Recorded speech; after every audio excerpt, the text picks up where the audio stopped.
Assalamualaikum warahmatullahi wabarakatuh. Izin memperkenalkan diri, nama saya Dea Ananta dengan NPM 2217051054. Di sini saya akan mengerjakan tugas 2 yaitu materi tentang robot aktuator, mata kuliah pengantar robotik.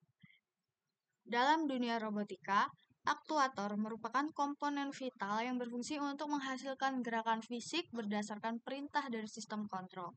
Aktuator pada dasarnya adalah perangkat yang mengubah energi, baik itu listrik, udara, bertekanan, cairan, atau stimulus lainnya, menjadi gerakan mekanik.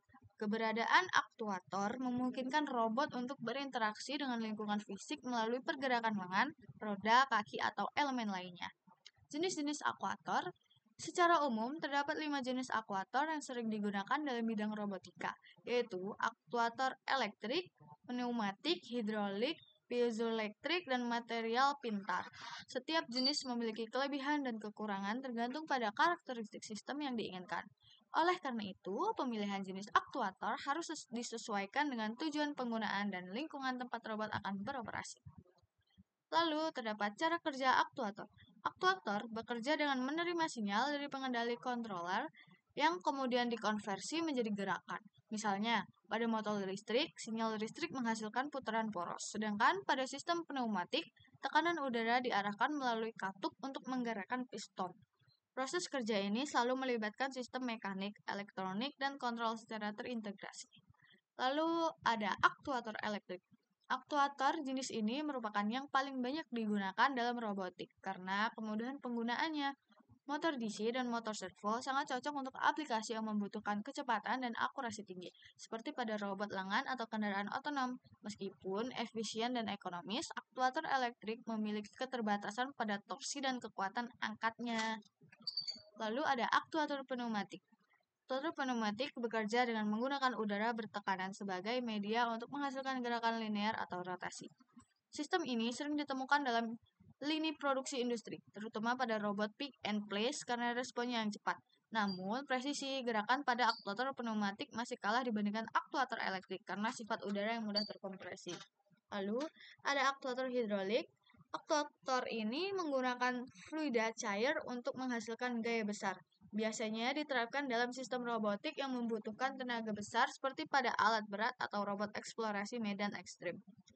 Meski memberikan kekuatan yang besar, sistem hidrolik memerlukan pemeliharaan tinggi karena risiko kebocoran dan kerumitan sistem saluran fluida.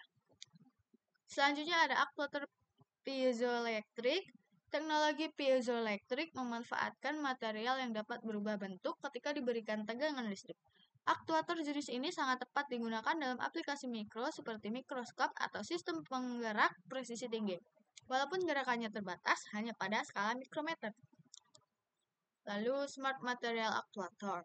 Smart material seperti shape memory alloys atau SMA dan electroactive polymers (EAP) memiliki kemampuan untuk berubah bentuk ketika diberi stimulus tertentu, seperti panas atau medan listrik. Aktuator ini banyak diterapkan pada robot kecil dan robot biologis karena bentuk dan pergerakannya yang fleksibel dan menyerupai struktur organik. Nah, selanjutnya ada komponen pendukung aktuator. Dalam implementasinya, aktuator tidak berdiri sendiri. Dibutuhkan berbagai komponen pendukung seperti sensor posisi, pengontrol mikroprosesor, dan catu daya untuk memastikan gerakan yang tepat, terkontrol, dan efisien. Koordinasi antar komponen inilah yang membuat sistem aktuator mampu menangani perintah secara real-time dan akurat.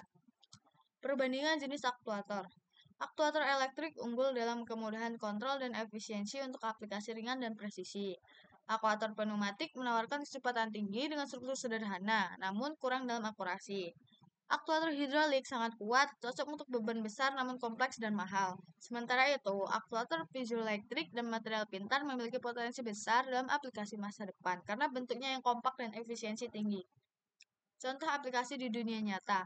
Robot lengan industri seperti UR5 menggunakan aktuator servo untuk akurasi gerakan.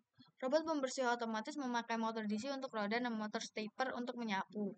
Sistem eksavator otomatis menggunakan aktuator hidrolik karena dibutuhkan kekuatan besar untuk menggerakkan sendi dan beban berat. Tantangan dan perkembangan teknologi. Beberapa tantangan dalam pengembangan aktuator meliputi efisiensi energi, integrasi komponen, serta daya tahan terhadap lingkungan ekstrim. Saat ini, riset terus berkembang untuk menghasilkan aktuator yang lebih kecil, ringan, dan responsif. Teknologi baru seperti soft actuator dan bio-inspired actuator sedang dikembangkan untuk robot masa depan. Kesimpulannya adalah aktuator merupakan inti dari sistem pergerakan dalam robot, yang memungkinkan robot dapat berfungsi sesuai dengan desain dan tugasnya. Memilih jenis aktuator yang tepat merupakan kunci keberhasilan desain robot yang efisien dan efektif. Perkembangan teknologi aktuator akan terus berkontribusi besar terhadap kemajuan sistem robotik secara keseluruhan.